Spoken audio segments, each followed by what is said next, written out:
Assalamualaikum warahmatullahi wabarakatuh. Perkenalkan, nama saya Zidan Reza Putra. Di sini saya ingin menyampaikan salah satu tokoh di Makassar, yaitu yang bernama Sultan Hasanuddin. Di sini apakah kalian ada yang mengenal Sultan Hasanuddin? Baik, pasti ada yang mengenal dan ada yang tidak mengenal. Oleh karena itu saya akan menyampaikan tentang Sultan Hasanuddin.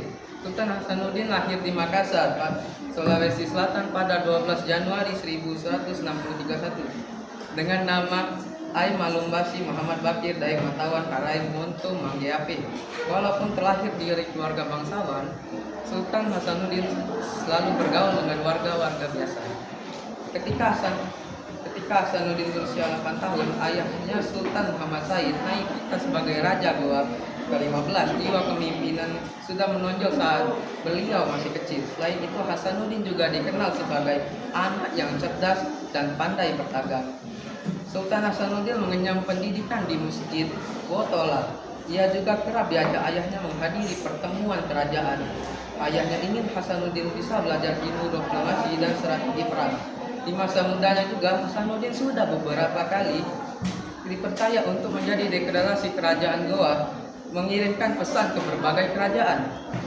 Saat Hasanuddin berusia 21, beliau menduduki posisi jabatan urusan pertahanan Goa. Pendidikan pemerintahan yang ia dapatkan dari sang ayah dan karya fatwa yang merupakan mangku bumi Kesultanan Goa. Sultan Muhammad Said menghembuskan nafas terakhirnya saat Hasanuddin menginjak usia 22 tahun. Oleh karena itu, Sultan Hasanuddin pun akhirnya menjadi Raja Goa ke-16 di kerajaan Goa. Di bawah kepemimpinannya Sultan Hasanuddin, kerajaan Goa berada pada masa kejayaannya. Kerajaan tersebut menjadi pusat perdagangan terbesar di Indonesia bagian timur dan menjadi penghubung wilayah barat dan wilayah timur. Di bawah kepemimpinan Sultan Hasanuddin juga, kerajaan Goa berhasil memperluas wilayah kekuasaan hingga Ternate dan Sumbawa. Hal ini membuat Belanda tidak senang dengan keberadaan kerajaan Goa karena terutama Sultan Hasanuddin. Menurut Belanda, kebijakan perdagangan yang diterapkan oleh kerajaan Goa tidak sesuai dengan VOC atau Verenigde Oostindische Compagnie.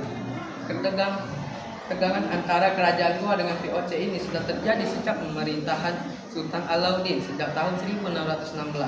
VOC sudah berusaha memonopoli perdagangan rempah-rempah di daerah timur Indonesia Timur bersama orang Spanyol dan Portugis. VOC memaksa dan menjual rempah-rempahnya dengan harga yang ditetapkan oleh mereka.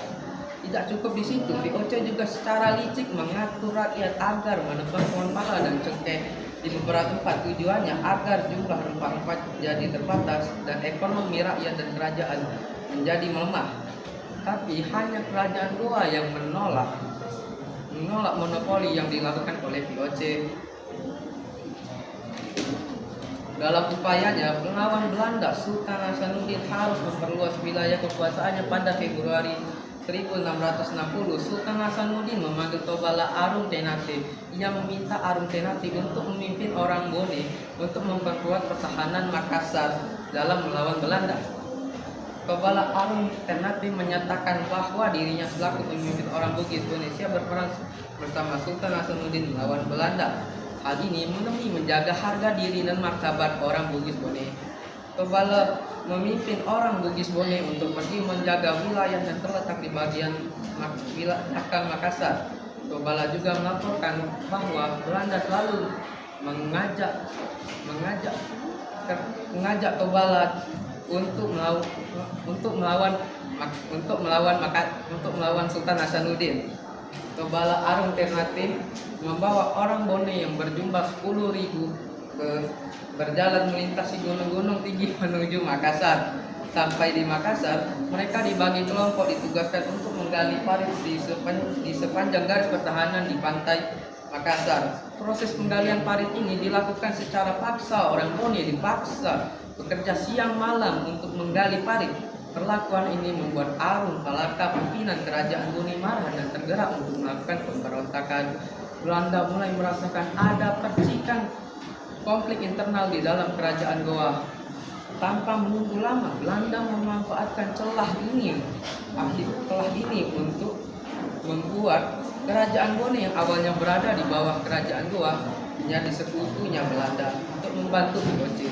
Perang Makassar berlangsung dari 1600 sampai 1669. Dalam perang ini Belanda dibantu oleh kerajaan Bone untuk melawan kerajaan yang dipimpin Sultan Hasanuddin. Dalam pemberontakan ini, Arung Palaka yang dikejar oleh kerajaan pasukan Goa berhasil melarikan diri ke Pulau Bonteng, berlayar ke Buton dan meminta bantuan ke Batavia pada 31 Desember 1666. VOC di bawah pimpinan Laksamana Kolkes Jatun Spilman pergi ke Buton. Ternyata kerajaan Buton sedang dikepung oleh pasukan kerajaan Goa. Hal ini tentu terjadi karena Sultan Buton dianggap menjadi pengkhianat karena memberi perlindungan terhadap Arung Palaka dan sekutunya.